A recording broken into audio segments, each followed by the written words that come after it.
Muy buenas noches y bendiciones para todos los presentes, dando gracias a Dios por la oportunidad que hemos tenido de compartir juntos en estas conferencias que han llegado a su fin. Hoy nos corresponde el último tema designado para esta oportunidad: esfuerzos para debilitar o destruir el llamado a la restauración. Y este título merece dos observaciones introductorias. En primer lugar, mediante sus falsas enseñanzas y palabras engañosas, uno podría debilitar la convicción que algunos cristianos tienen con respecto a lo que hemos aprendido esta semana, al principio de la restauración, pues el principio de la restauración nació en el cielo. Llámelo como usted quiera, pero regresar a la Biblia para todo lo que creemos y para lo que practicamos, para nuestra fe y para nuestra práctica, es la única manera de conocer plenamente a Jesús, de saber cómo se salvan los hombres y la única manera de saber cómo estar en la iglesia que Él compró con su propia sangre y que estableció. Lea 2 de Timoteo 2:15, lea Efesios 5:25, lea Mateo 16:18 para verificar lo que le compartimos. Creo que podemos conocer la verdad de manera definitiva en referencia a estos asuntos, y que conocerla es esencial para que nuestras conclusiones bíblicas no sean, o acerca de la Biblia, no sean irremediablemente erróneas. En segundo lugar, es importante que, a pesar de que hemos estado hablando de el movimiento de restauración que inicia en los Estados Unidos entre los años 1700, 1800 y de allí avanzó algún tiempo más, quiero que tengamos claro que el llamado a la restauración no es válido simplemente por frases bien elaboradas y contundentes como hablar donde la Biblia habla o callar donde calla la Biblia, o en asuntos de fe, unidad, en asuntos de opinión, libertad y en todas las cosas, amor. El llamado a la restauración no es válido por nuestra admiración a hombres como Alexander Campbell o Barton W. Stone. La mayoría de las personas en nuestras congregaciones en Latinoamérica poco o nada saben acerca de estos hombres, y mucho menos los veneramos como influencias principales en nuestras creencias. El enfoque de la restauración es válido porque está ordenado en las Escrituras. Consideren algunos pasajes que establecen y respaldan de manera indudable el llamado a la restauración. En primer lugar, mis amados hermanos, veremos que la fe o los medios o la práctica de la verdadera religión ya ha sido dada, ya ha sido revelada en la Escritura. No hay nada nuevo para inventar. No podemos, como hemos visto, agregar nada. Note lo que dice la palabra de Dios en Judas, versículo 3. Judas, versículo 3. Amados, por la gran solicitud que tenía de escribiros acerca de nuestra común salvación, me ha sido necesario escribiros exhortándoos que contendáis ardientemente por la fe que ha sido una vez dada a los santos. No se dio en el movimiento de restauración esta fe. No la inventaron los impulsadores o líderes del movimiento de restauración. Ya Dios la dio desde el primer siglo de nuestra era y sigue siendo válida hoy y seguirá siendo válida hasta el último día de esta tierra. En segundo lugar, debemos continuar o debemos perseverar en esa fe para ser agradables a Dios. Note lo que dice la palabra de Dios en Colosenses capítulo 1, los versículos 22 y 23. En su cuerpo de carne, por medio de la muerte, para presentaros santos y sin mancha e irreprensibles delante de Él, si en verdad permanecéis fundados y firmes en la fe y sin moveros de la esperanza del evangelio que habéis oído, el cual se predica en toda la creación que está debajo del cielo, del cual yo, Pablo, fui hecho ministro. En tercer lugar, debemos cuidarnos de las filosofías de los hombres que podrían distraernos, desviarnos de perseverar en la práctica de esa fe que fue dada una vez para siempre a los hijos de Dios.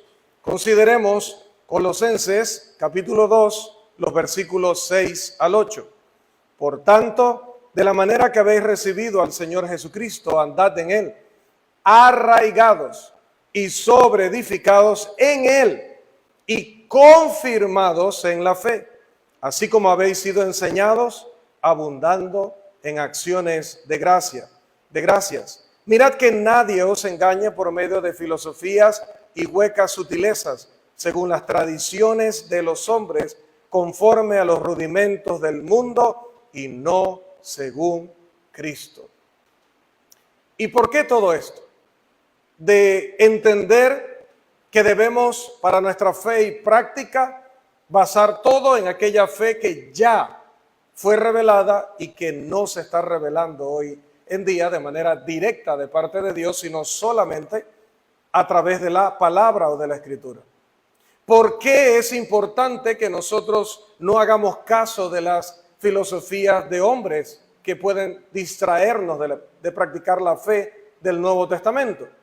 Porque en cuarto lugar, la condenación espera a aquellos que predican otro evangelio.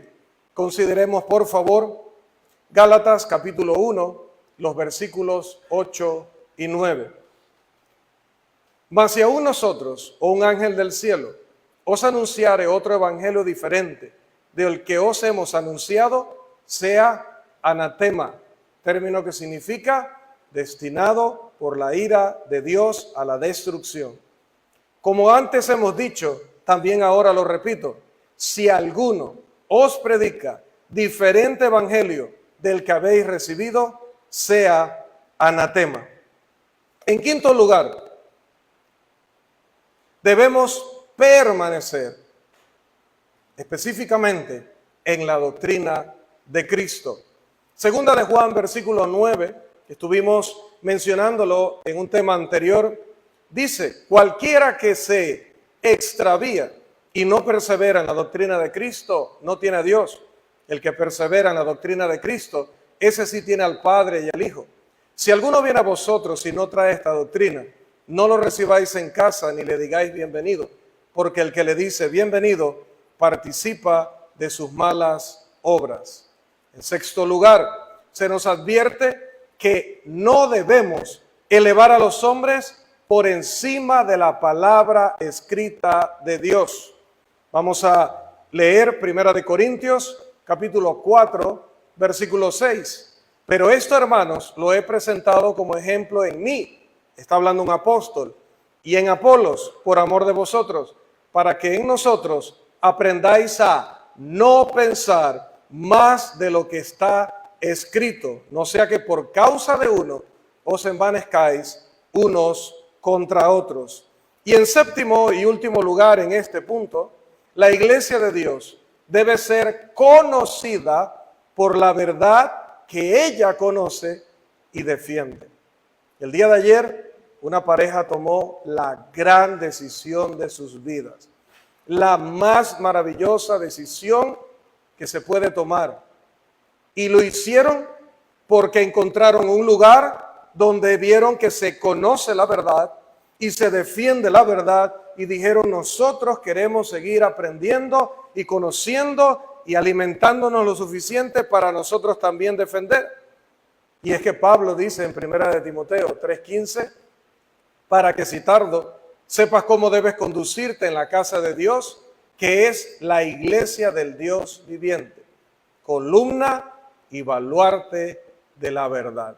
Contra la invasión de mentiras, contra la invasión de filosofías, contra cualquier idea que las universidades, que los colegios, que la televisión, que las redes sociales quieran lanzar contra la iglesia para confundir, para tratar de hacer daño, como decía hoy nuestro hermano Luis en la meditación, a nuestros jóvenes que por nacer con ese, no voy a decir nacer, por venir con esa característica de creer que todos lo saben y que el mundo es como ellos lo ven y que nosotros 70 años no sabemos nada, nunca tuvimos la edad de ellos que creen que todos lo saben, cualquiera allá afuera los enreda, los confunde y luego viene el llanto y tomando prestada aquella frase de los evangelios y el crujir de dientes. Fundamentados en la verdad, ser la primera defensa contra todo tipo de ataques contra la verdad. Jesús dijo que debemos recordar sus palabras, ya que seremos juzgados por ellas. Juan capítulo 12, versículo 48. La palabra que os he hablado, ella, no la opinión de sus amigos, no las tradiciones de los hombres, no lo que se practica en su religión o en la religión oficial del Estado o en el movimiento aquel tan popular. Dice Jesús, la palabra que os he hablado, ella les juzgará en el día final. Además, Mateo 24, 35 nos advierte, cielo y tierra pasarán, dice Jesús, pero mis palabras no pasarán. Yo regreso a mi país. Varios hermanos regresaremos a nuestro país, pero no importa que nosotros nos vayamos. No importa si usted no nos vuelve a ver. Ojalá que el Señor no me castigue así. Ojalá los pueda ver durante muchísimos años. Estoy muy agradecido con cada uno de ustedes. Pero si no me vuelven a ver, no importa. Queda la palabra porque ella permanece para siempre. Incluso Jesús ya no está llevando a cabo un ministerio terrenal y personal en la tierra, pero ha quedado su palabra y ella es suficiente. Ella es toda suficiente. Las palabras tienen significado. Pedro hizo hincapié en este asunto, o el apóstol Pablo hizo hincapié en este asunto en la primera carta a los Corintios, cuando estaba predicando y decía que su predicación no era conforme ni a la sabiduría de los hombres, ni a la elocuencia de los hombres. El apóstol Pablo nos enseña en esos dos maravillosos capítulos, Primera de Corintios capítulo 1 y Primera de Corintios capítulo 2, que la predicación de la palabra de Dios, esa de la que hablaba el hermano, que necesita ser restaurada en la vida de millones y millones de personas en este mundo, no consiste ni se alimenta de la retórica, de la oratoria mundana que sirve para discursos de leyes, de historia y de cualquier otra cosa. Eso delante de Dios es simplemente basura. Yo no vine aquí, ni ha venido ninguno de los expositores a esta actividad, a mostrar habilidad y destreza en el manejo del público y de los términos y utilizar palabras exquisitas para impresionarles. Lo que hemos venido a compartirles es simple y llanamente la palabra de Dios. Y si hacemos eso, ella va a permanecer en nuestras vidas haciendo el trabajo para el cual fue diseñada. Lea con calma, 1 Corintios 2, 9 al 13. Pablo estaba en el lugar donde se le daba más importancia a la forma en la que un hombre hablaba, a la habilidad con la que hablaba, que al contenido que daba. Le podían decir cualquier necedad, pero por la forma en que expresaba la necedad, era lo máximo. Pero a los predicadores del evangelio se les despreciaba y se les desprecia porque no teniendo las mejores habilidades en cuanto a oratoria, en cuanto a retórica, no siendo los más elocuentes en este mundo, lo que predicamos es un mensaje sencillo, el mensaje del evangelio de Jesucristo. Solo un hombre necio no escucharía las palabras de Jesús. Mateo 7, 24 al 29 nos habla del desastre de rechazar las palabras de Jesús por considerarlas que son poca cosa, por considerarlas que son obsoletas, por considerar que ese mensaje ya no aplica hoy o que necesita que nosotros le hagamos alguna actualización o incluso que lo olvidemos y lo sustituyamos con nuestras propias creencias y tradiciones. A pesar de la apelación que algunos hacen a la historia, el concepto de restaurar el cristianismo del Nuevo Testamento, el orden del Nuevo Testamento, no está definido por los líderes de la restauración en los Estados Unidos en el siglo XIX. Aunque apreciamos su valentía y apreciamos su estudio de la Escritura, al fin y al cabo eran solo hombres. Y hermanos, algunos elevan demasiado a estos hombres, teniendo una visión o una perspectiva incorrecta de la misión que ellos llevaron a cabo en esta región del mundo, del mensaje que avanzaron para el bienestar de tantas miles de almas. Algunos creen que el movimiento de restauración fue y es una iniciativa para simplemente unir a todos los grupos religiosos que decían creer en Cristo. Que era simplemente eso. El movimiento de restauración era invitar a todas las sectas, a todas las denominaciones, a trabajar juntas, a compartir el púlpito, a reunirse todas en una campaña o reunirse todas en una conferencia o llevar a cabo la predicación del Evangelio todas juntas. Según esta idea, el propósito de la unidad debía lograrse de dos posibles maneras.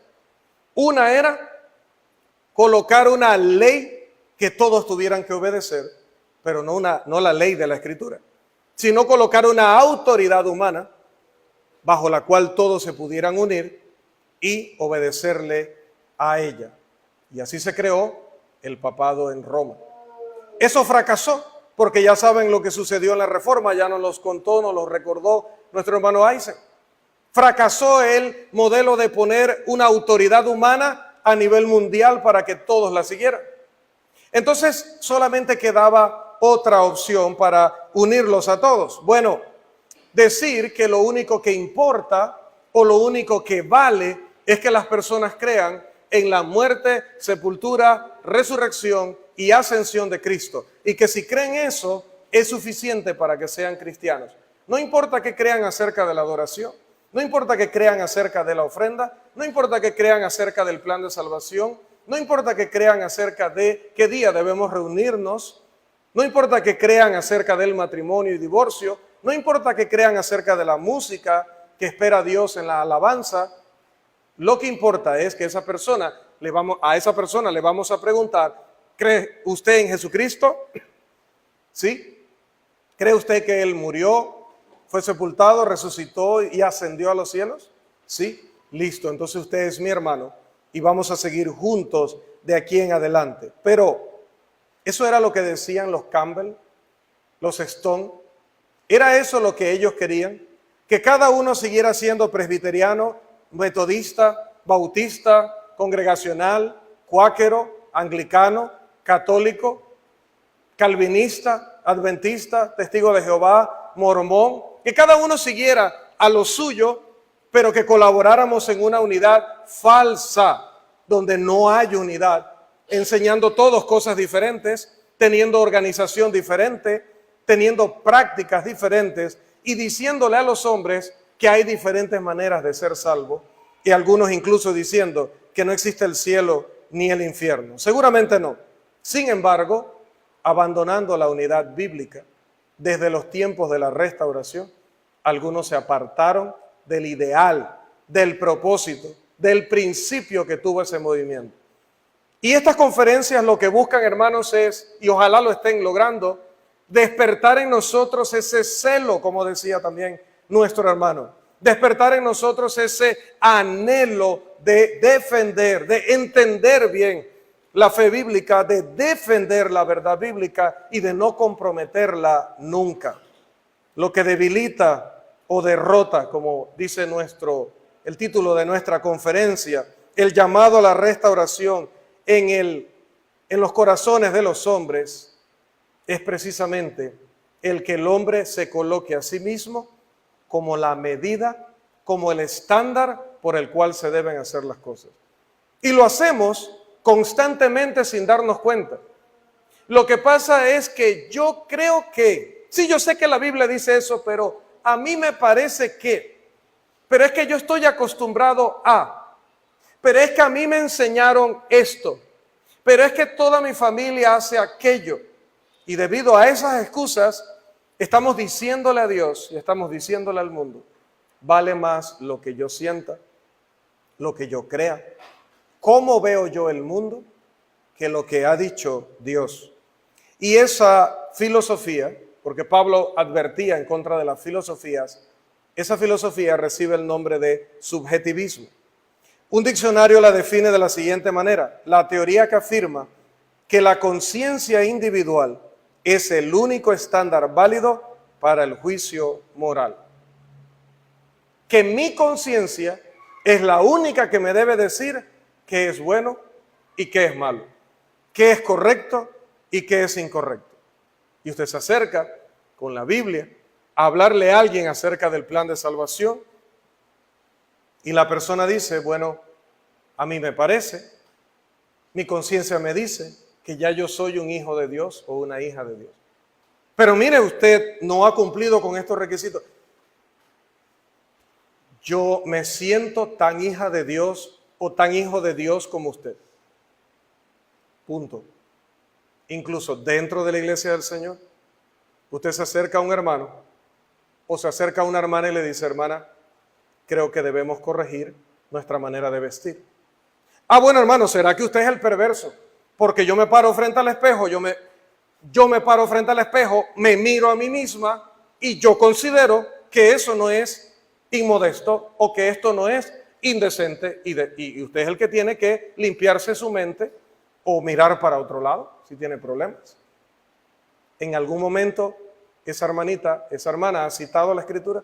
En algún momento ella ha dicho, yo aprendí de Dios tal cosa y por eso su corrección está errónea. No, ella ha dicho, yo me paro frente al espejo y a mí me parece, Dios que diga lo que quiera decir, a mí me parece que estoy perfectamente bien. O que no venir en la semana a congregarme, a mí me parece que eso no es un problema grave. La Biblia dice que no debemos dejar de congregarnos los domingos. ¿Han leído ese pasaje? Hebreos 9:25, 10:25, ¿lo han leído? No dejando de congregarnos los domingos como algunos tienen por costumbre. Ah, no dice los domingos. Entonces, ¿por qué la iglesia solamente viene los domingos como si el texto dijera no dejando de congregarnos los domingos? Dice no dejando de congregarnos. Cuando hay conferencias en la iglesia y yo no estoy trabajando o no estoy en horario de universidad o no estoy enfermo, yo debo estar ahí porque no dejando de congregarnos incluye esa conferencia, incluye una campaña, incluye un seminario, incluye la clase de los miércoles o el día que se reúne la iglesia en la semana. Es no dejando de congregarnos, que es reunirnos. ¿Los miércoles no está reunida la iglesia? Sí. ¿Y hoy no está reunida la iglesia? ¿Y ayer? ¿Y anteayer? Sí. Entonces, si yo no cumplí con eso, yo estoy dejando de lado la palabra y yo estoy dejándome dominar por el subjetivismo. El subjetivismo es lo contrario de lo que Jesús enseñó en el Sermón del Monte. ¿Qué dijo Jesús en este sermón? Bienaventurados los pobres en espíritu, porque de ellos es el reino de los cielos. Dios, hermano, no le ha llamado para que usted se invente su propia religión.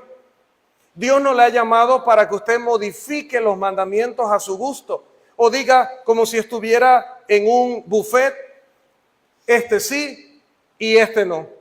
Este me parece importante y este otro no tanto. Este me agrada muchísimo y aquel no me parece. Bienaventurados los que aceptan humildemente la voluntad de Dios, que no son altivos, que no son arrogantes al punto de creer que pueden gobernar sus propias vidas según sus opiniones. No se meta en mi matrimonio, no se meta con mis hijos, no se meta con mi ropa, no me corrija en la manera de hablar, no me corrija en nada de lo que yo hago porque es mi vida. Tengo lo que debería ser una buena noticia, pero si tienes la filosofía, si eres presa de la filosofía del subjetivismo, te tengo una muy mala noticia. Y hay que dársela a los recién convertidos desde ya. Ya sus vidas no le pertenecen. Ahora sus vidas son del Señor Jesucristo. Por lo tanto, lo que el Señor Jesucristo pide, se hace.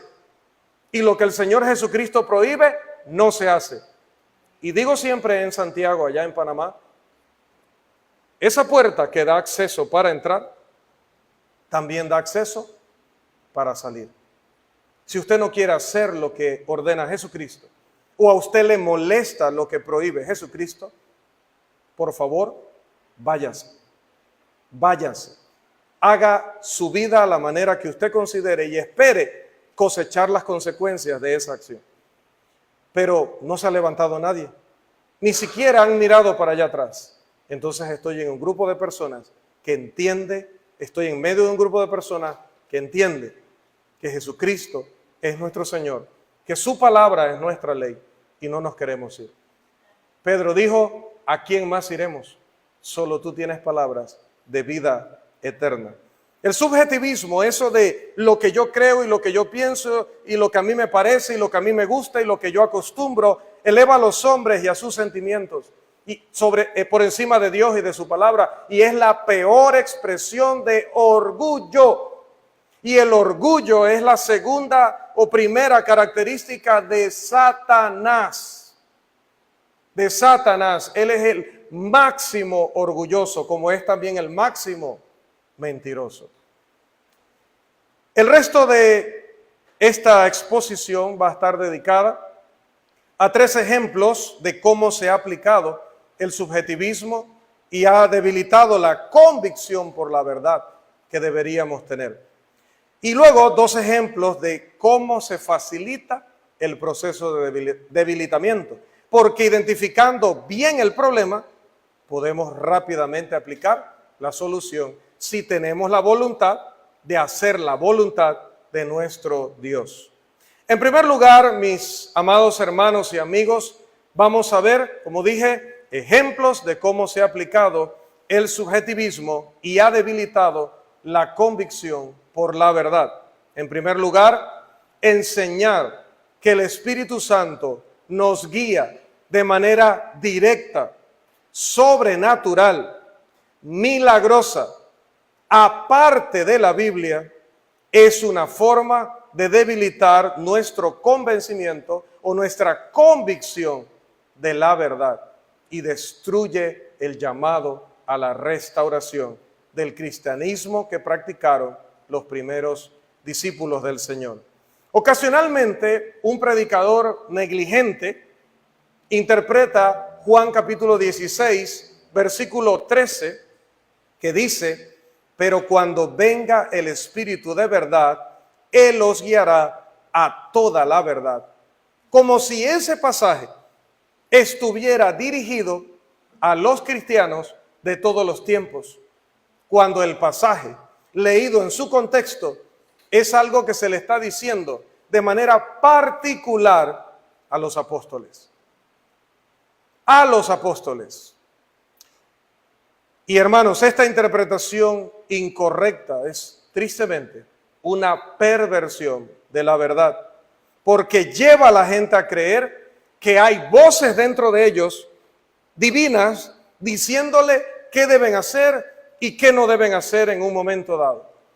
Le decía a un hermano hoy, bautice a esta pareja y luego de eso quíteles la Biblia y deje los 20 años sin escuchar Biblia, ni leer Biblia, ni aprender Biblia, para ver si así solitos llegan a ser los cristianos que Dios espera que sean. ¿Lo podrán lograr?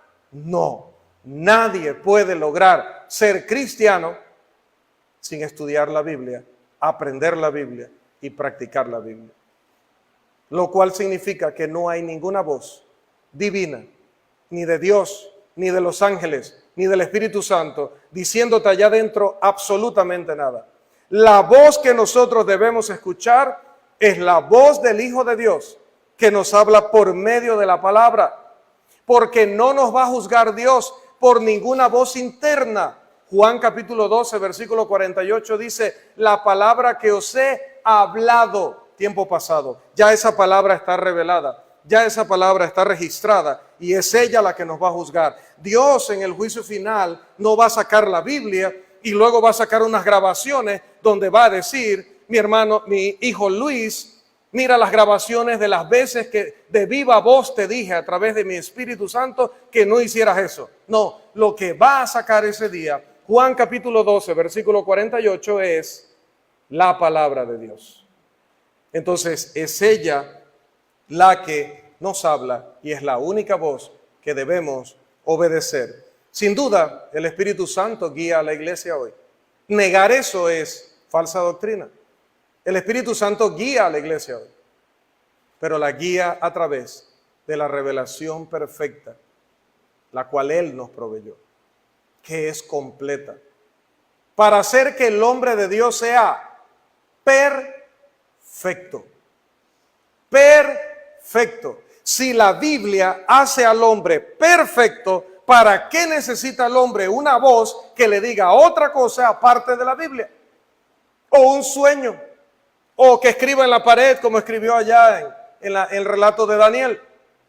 No lo necesita. Si la Biblia, aprendiéndola, me perfecciona, me hace perfecto, es decir, maduro, no que estoy sin pecado, sino perfecto en el sentido de completo, maduro. ¿Para qué necesito que el Espíritu Santo me diga alguna otra cosa que no esté en la Biblia? Lo que necesito es estudiar la palabra de Dios, recordar la palabra de Dios y determinarme cumplir con lo que enseña la palabra de Dios.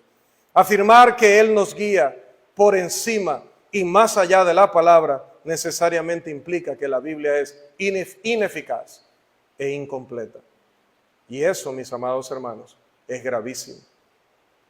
Si algún hermano piensa o ha pensado que el Espíritu Santo le habla o que el Espíritu Santo le hace comprender la Biblia, está en un gravísimo error. Si así fuera, no iríamos a escuelas de predicación. Si así fuera, usted me ha visto todas estas noches allí. Después de más de 30 años de estar en el ministerio de la predicación, aún estoy leyendo los textos para poder venir aquí y estar seguro de que voy a hacer el trabajo que Dios me ha encomendado. No creo que Él me pone ninguna palabra en mi boca. No creo que Él me hace entender mejor la Biblia. Lo que me ayuda a entender la Biblia es, en primer lugar, encomendarme a Él por su sabiduría y luego estudiar de manera diligente, de manera eficaz y de manera constante la palabra de Dios. Si usted hace eso, usted va a tener la misma comprensión de la Escritura que este servidor o mejor. Yo no soy superior a usted. Los predicadores no somos una élite especial que entendemos la Biblia de una manera que ustedes no la pueden entender. No, quítese esa idea de la cabeza, mi hermano o amigo. La Biblia está para que todos la podamos estudiar y todos la podamos entender y a través de lo que ella enseña, poder corregir nuestras vidas. Eso es lo que enseña la palabra de Dios. Y me parece curioso que los hermanos que piensan que el Espíritu Santo les habla de forma directa, sobrenatural, para advertirles cosas o enseñarles cosas, digan que otros en grupos religiosos que dicen que el Espíritu Santo les habló, no tengan la verdad. Cuando tú dices el Espíritu Santo me habló y esperas que todos te creamos, tienes que aceptar que todo el que venga y te diga el Espíritu Santo me habló, está diciendo la verdad. Aunque lo que él diga sea contrario a lo que te dijo a ti. ¿Ves el problema? ¿Ves el problema del subjetivismo? Cuando yo digo que el Espíritu Santo me habla directamente a mí, ¿quién fue testigo de eso? Nadie. Digo yo que me habló a mí. Viene otro y me dice, a mí también me habló. Y me dijo que hoy el hermano Smith me tiene que dar el equivalente a $50. ¿Y cómo el hermano Smith sabe si el Espíritu me dijo o no me dijo? No sabe. Asimismo podría venir cualquiera y decir, el Espíritu Santo me habló y me dijo tal cosa y hay que hacerlo. Por eso, hermanos, no lo dejó Dios de esa manera. Dios dejó la Biblia que la tenemos todos para que al igual que en Hechos 17:11, aquellos de Berea, cuando alguien está enseñando, cuando alguien está explicando, nosotros tengamos una manera de validar, de verificar esa enseñanza. Pero si hablara por una voz, yo tendré que aceptar lo que me quiera decir. Todos tenemos que creer lo mismo, enseñar lo mismo, practicar lo mismo. Y no es eso lo que quiere Dios, que todos sean uno, como tú, oh Padre, en mí y yo en ti. En segundo lugar, otro subjetivismo ha debilitado e intenta destruir el llamado a la restauración es a través de defender que hay una nueva manera de interpretar la Escritura. Aquí tenemos, hermanos, una señal reveladora y quizás la más atrevida del subjetivismo. Algunos afirman que debemos tener una nueva forma de estudiar la Biblia, una nueva manera de entender y de aplicar los textos de la Escritura en su totalidad. Es decir, llegar a conclusiones de lo que debemos creer y de lo que debemos practicar, aunque no haya en la Biblia una declaración directa que diga que debemos actuar así o creer así, aunque no haya una inferencia necesaria. Es decir, que una declaración directa nos da a nosotros más información de lo que dice. Por ejemplo, cuando Dios dice, canten, automáticamente ha implicado que no podemos tocar instrumentos. Cuando dijo cantar, excluyó todo lo que no está incluido en esa palabra. Entonces note que hay un mandamiento directo, hay una declaración directa, pero esa declaración directa, de ella podemos obtener automáticamente más información. Cuando Dios le dijo a Noé, vas a hacer esta arca de esta madera, no le tuvo que decir, y no la hagas de pino, y no la hagas de ciprés, y no la hagas de laurel, y no la hagas de tal. Cuando dijo un tipo de madera, todas las demás maderas estaban prohibidas. El autor de la epístola a los Hebreos, ya sé que lo estudiaron, cuando pasaron por el capítulo 7, dice que cuando la ley especificó que los sacerdotes debían venir de la tribu de Leví, por esa línea Jesús quedó excluido. No podía ser sacerdote porque él era de la tribu de Judá, pero el mandamiento que decía que los sacerdotes debían venir de la tribu de Leví no decía, y no pueden venir de la de Zabulón, y no pueden venir de la de Neftalí, y no pueden venir de la de Rubén, y no pueden venir de la de Manasés, y no pueden venir de la de Gad, y no pueden Cuando Dios ha dicho, solo los quiero de la tribu, o los quiero de la tribu de Leví, y no agregó más, yo no puedo agregarle. Es suficiente que diga de la tribu de Leví, eso nos enseña Hebreos capítulo 7, para que quede excluido todo lo que no está especificado. Qué hermosa y maravillosa es la palabra de Dios. Solamente hay que creerla y obedecerla. Pero lamentablemente, hermanos, como digo, hay algunos que piensan que no es necesario creer esto, defender esto, y más bien están tratando de avanzar una agenda. No digo aquí en Costa Rica, no digo aquí en Guapiles, estoy hablando de la Iglesia de Cristo en donde quiera que esté, que no están conformes ya con la forma en la que la Biblia ha revelado lo que debemos creer y lo que debemos hacer. Mire, les voy a compartir lo que un anciano de una iglesia bastante grande en número en Birmingham, Alabama, leyó a su congregación como una declaración de parte de los ancianos de la iglesia. Y acompáñame a leer dolorosamente esta carta. Dicen ellos a la iglesia: en este sentido, los ancianos no creen que ningún enfoque único de la palabra de Dios sea exclusivamente mejor que todos los demás. Es decir, ninguna hermenéutica, o sea, la ciencia para interpretar o el conocimiento o la información que Dios ha dado de cómo interpretar la Biblia, nueva o antigua, debería ser utilizada para condenar de manera directa o implícita a todas las demás formas de interpretar. Primera de Corintios 10:12 dice, el que piensa estar firme, mire que no caiga. Como cristianos tenemos la libertad de interpretar la palabra de Dios como consideremos adecuado y esperamos que se respeten nuestras creencias. Por lo tanto, no tenemos el derecho ni la intención de imponer alguna hermenéutica específica a este grupo. Tenemos el derecho de pedir unidad, comprensión y paciencia. Le dicen a los hermanos, no importa cómo usted entienda la Biblia, no importa cómo usted estudie la Biblia, no importa a qué conclusiones usted llegue, todas son válidas, incluso si son contradictorias. Considere que el sentimiento de esta cita es el hermano gemelo diabólico de esa doctrina que habla de que somos salvos solamente por la fe, sin obedecer la voluntad de Dios.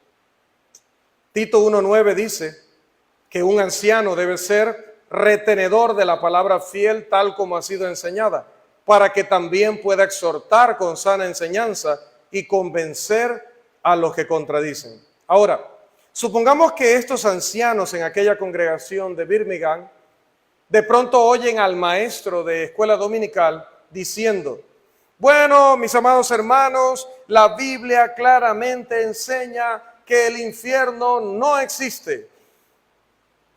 ¿Escuchaste lo que dijo? Hay que hablar con ese hermano.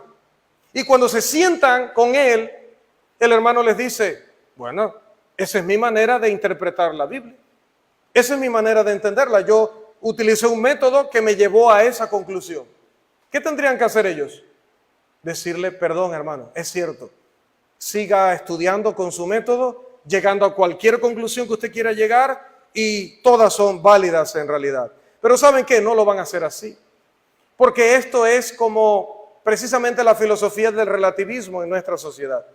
La filosofía del relativismo dice que lo correcto y lo incorrecto debe ser determinado de acuerdo a la experiencia de cada uno.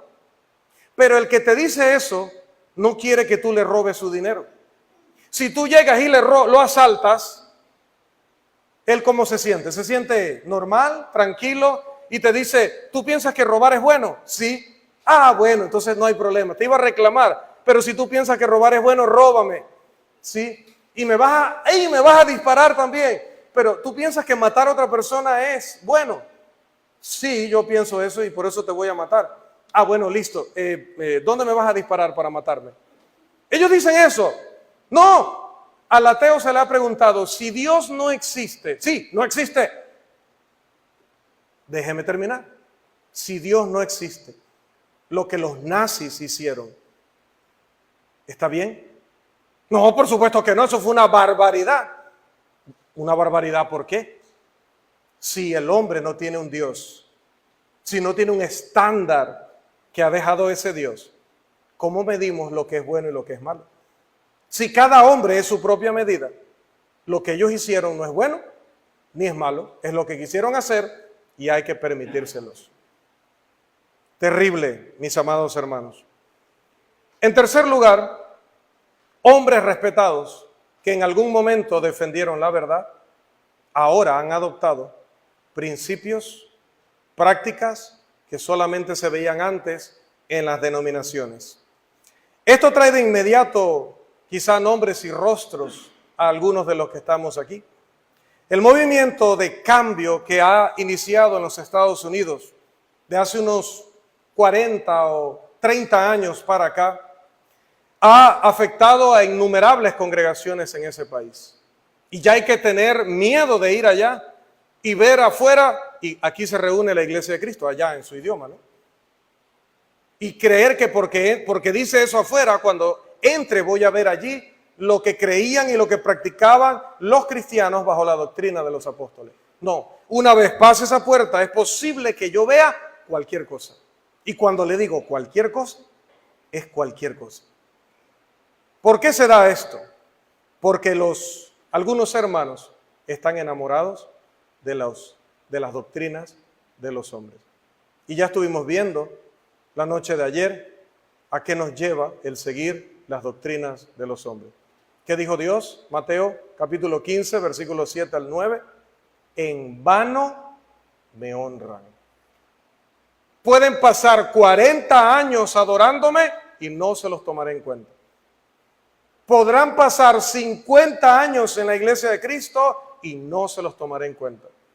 Si han practicado durante todo ese tiempo mandamientos de hombres, cosas que yo nunca les autoricé, no se los tomaré en cuenta.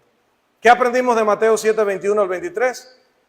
A menos que la persona haga la voluntad del Padre que está en los cielos, y esa voluntad está revelada en su palabra, Aunque me digan, en tu nombre hicimos milagros, y en tu nombre profetizamos, y en tu nombre echamos fuera demonios, yo les diré, nunca os conocí. Apartados de mí, hacedores de maldad. Comprenda eso, por favor, porque no quiero que lo olvide. Jesús le llamó a religiosos hacedores de maldad. No estaban matando personas, no eran proxenetas, no estaban practicando prostitución, no estaban vendiendo drogas, no estaban matando personas, estaban echando fuera demonios, según ellos, profetizando, según ellos, haciendo muchos milagros, según ellos, en el nombre de Jesucristo. Y para nosotros, subjetivismo, desde la perspectiva humana, nos parecería que esa persona no está haciendo nada malo. Dicho sea de paso, en el camino siempre nos dicen, venga, venga, ¿cómo no? Pase adelante, pase, pase. Yo los recibo a todos, porque todas las iglesias son de Dios y todos son buenos. Pase, no dice el hombre eso. Aunque se contradigan, dice todas son de Dios. O sea, Dios se contradice. Dios no es Dios de confusión. Pero la gente piensa que todos son buenos. ¿Cuál fue la definición de Jesús de ellos? Apártense de mí, hacedores de maldad. Es maldad pura engañar a pobres almas, que también darán cuenta por dejarse engañar. Pero es maldad pura engañar a pobres almas que quieren hacer la voluntad de Dios, que son sinceros en su búsqueda de la verdad, enseñándoles cualquier otra cosa que no sea lo que enseñó Jesús.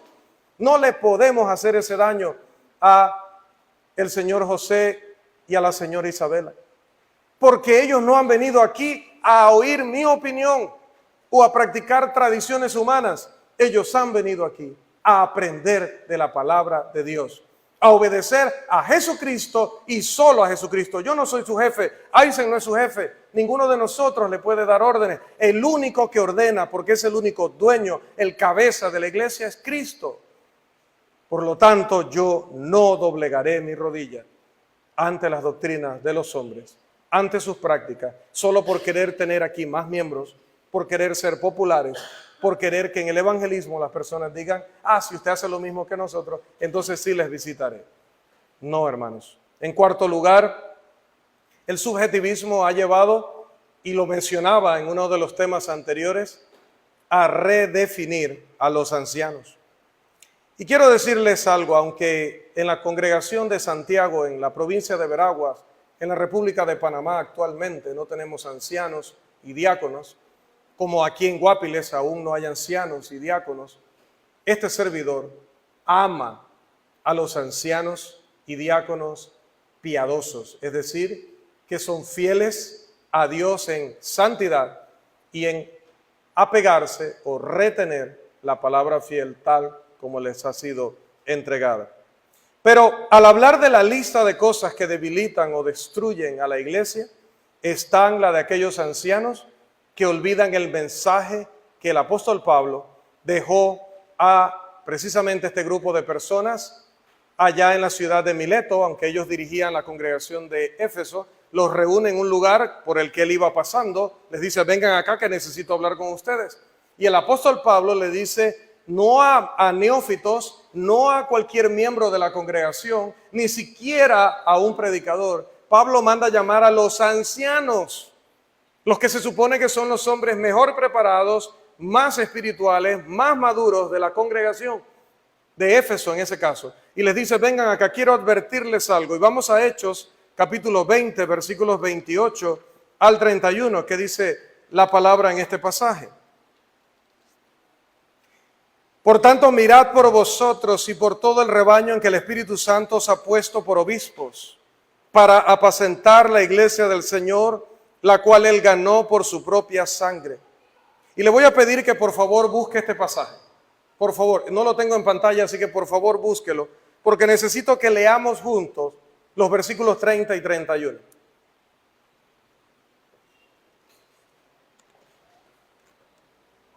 Hechos 20, 30 y 31. 29 y 30, perdón. Porque yo sé que después de mi partida entrarán en medio de vosotros lobos rapaces que no perdonarán al rebaño. ¿Y quiénes serían esos lobos? ¿Los metodistas? ¿Los bautistas? ¿Los mormones? ¿Los testigos? ¿Quiénes serían esos lobos? Versículo 30. Y de vosotros mismos se levantarán hombres que hablen cosas perversas para arrastrar tras sí a los discípulos. Por tanto, ancianos, y en el caso de Guapile, líderes de la iglesia, velad, acordándoos que por 3 años de noche y de día no he cesado de amonestar con lágrimas a cada uno, porque eso que él estaba anunciando iba a ser una realidad y se estaba cumpliendo en ese tiempo y se sigue cumpliendo hoy. De entre vosotros mismos, y eran ancianos. Y uno de los requisitos de los ancianos es ser retenedor de la palabra fiel. Pero de entre ellos mismos puede surgir entre ellos orgullo y querer pasar por encima de la palabra de Dios. O puede darse que se vuelvan negligentes y permitan que los lobos rapaces destruyan el rebaño, olvidando lo que el apóstol Pablo les dice en Hebreos capítulo 13, versículo 17, que ellos deben velar por las almas, porque tienen que dar cuentas ante Dios por cada una de esas almas. Olvidaron su misión, olvidaron su compromiso y permitieron que se hicieran cosas no conforme a la palabra de Dios. Y así vemos iglesias de Cristo utilizando las palmas en los cánticos para acompañar los cánticos espirituales. Así vemos iglesias de Cristo, en lugar de dar un estudio bíblico el domingo, colocando una película, ¿sí?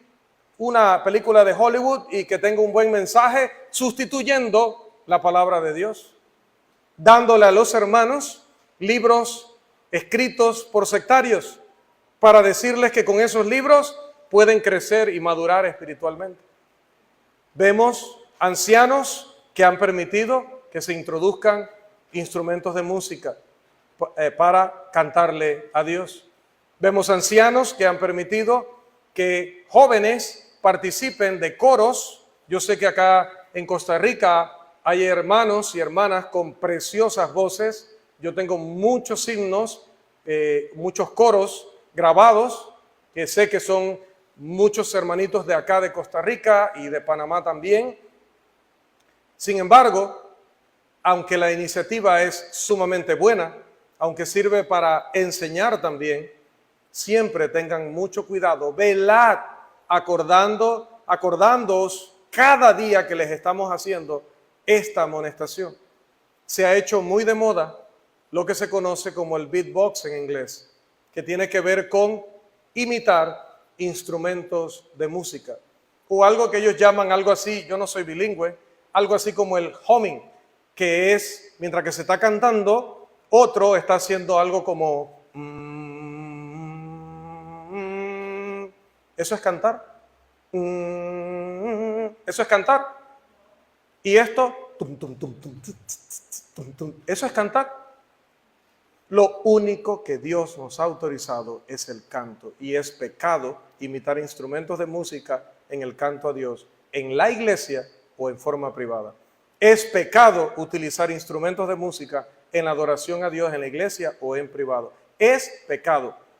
Santiago capítulo 5 habla acerca del canto individual o de la alabanza individual. ¿Y qué es lo único que autoriza Santiago? Dice, si alguno está alegre, toque guitarra. No dice eso. Si alguno está alegre, toque el órgano, toque la trompeta, toque la pandereta. No. Si alguno está alegre, si alguno, note que es individual, si alguno está alegre, cante alabanza. No estamos autorizados a cantar alabanzas a Dios con ninguna de esas cosas. Solo estamos autorizados a cantar, pero ancianos que han perdido de vista su misión han permitido de todas estas cosas. Y eso luego ha ido contaminando Latinoamérica. Y por eso, aunque estamos hablando de cosas que principalmente suceden en los Estados Unidos de América, pues sabemos que trasladar eso para acá es tan fácil como una actividad tal cual la tenemos ahora con hermanos americanos, y que jóvenes de allá No digo que está pasando hoy acá ni en esta semana, entiéndame.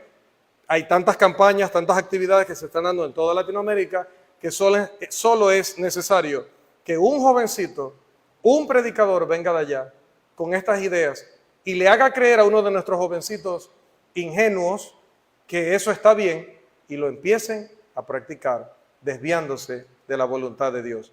Finalmente, amados hermanos, para cerrar, algo que debilita y va a terminar destruyendo el principio de la restauración es que los padres críen a sus hijos con la filosofía del relativismo.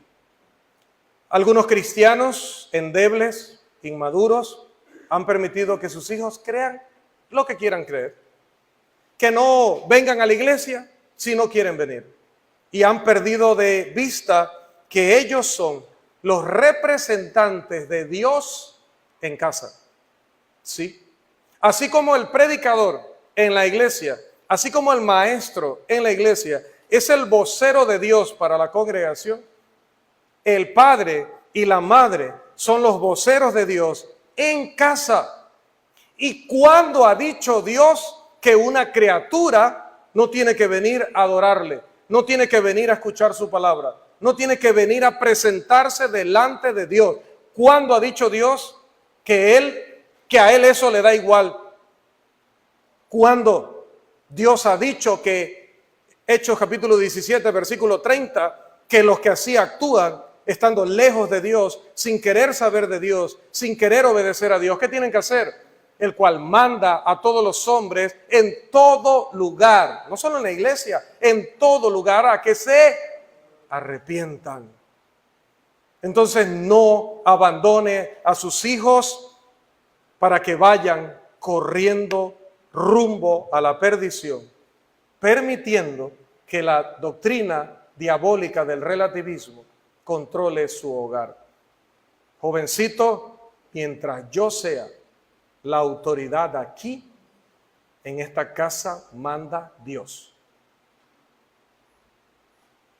Aquí manda Dios. Y el que no quiere obedecer a Dios tiene un serio problema. Porque mientras usted esté bajo mi patria potestad, usted va a hacer lo que Dios ordena. Y el día que ya usted tenga su mayoría de edad y usted no quiere obedecer a Dios en esta casa que es de Dios, sepa que se tiene que buscar su propio lugar. Si va a desobedecer a Dios, no va a ser con mi complicidad, no va a ser con mi participación.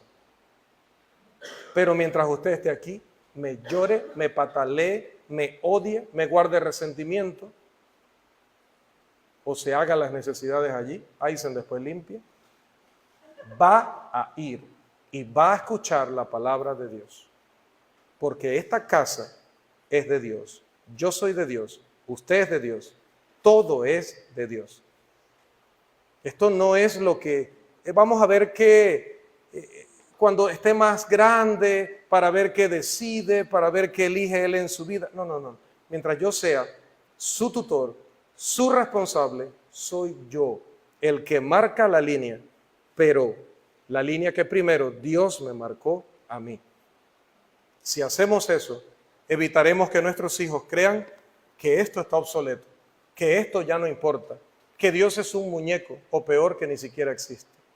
Evitaremos que las doctrinas, filosofías, movimientos que han querido ser la contraparte del movimiento de restauración terminen destruyendo las vidas de ellos. Hermanos, es mejor tener esa pelea ahora. Es mejor que nos agarremos, creo que se dice acá, que nos agarremos con nuestros hijos ahora, a que el día de mañana, hermanos, ya sea demasiado tarde y tengamos como Elí que verlos más allá de la restauración.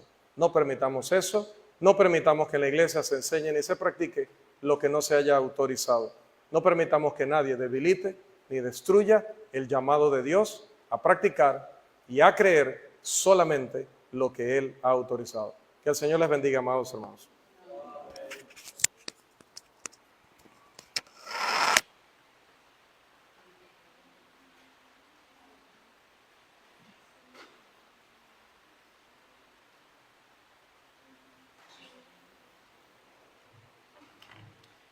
Muy bien, hermanos, hemos entonces llegado al final de esta serie de estudios y creo que ha sido pues bastante edificante. Aquellos que han estado presentes ahora tienen un pues amplio panorama de lo que es el movimiento de restauración. Como dije al principio de esta conferencia, han habido personas que al no tener un concepto amplio de qué es o qué significa el movimiento de restauración lo han satanizado, ¿verdad? Y carecen pues de algún tipo de faltante de información. Pero así como lo hemos presentado, hermanos, durante toda esta semana, el movimiento de restauración, hermanos, lo que pregona es que nuestra mirada siempre esté puesta en los ojos de la iglesia del primer siglo, en la Biblia, porque eso es lo que hará que nosotros nos mantengamos firmes en la sana doctrina. Así que cerramos esta conferencia